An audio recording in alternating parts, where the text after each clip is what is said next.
And so the last item is the roof sunshade. So it's made to go right here. I'll have to take this down and basically give you a real roof liner so that the sun's not penetrating, even though the sun really doesn't penetrate it that good because it's really good sunshade already. But if you want something solid, this is what you'd need.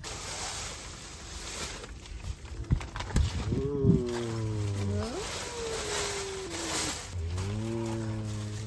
Is there one for the front and the back? That I don't know. It's 2 separate pieces. All right, let's see. That one looks like it would go here. So let's fold it out and see. So that popped into place really easily. Like, wow. Okay. Now we have this one that we believe goes here. Well, let's see. Woo!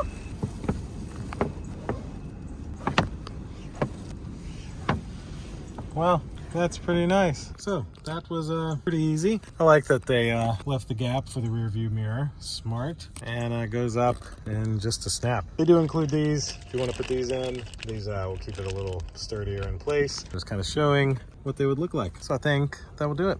It even says Model 3 on it. And the storage bag is great for when you don't want them on.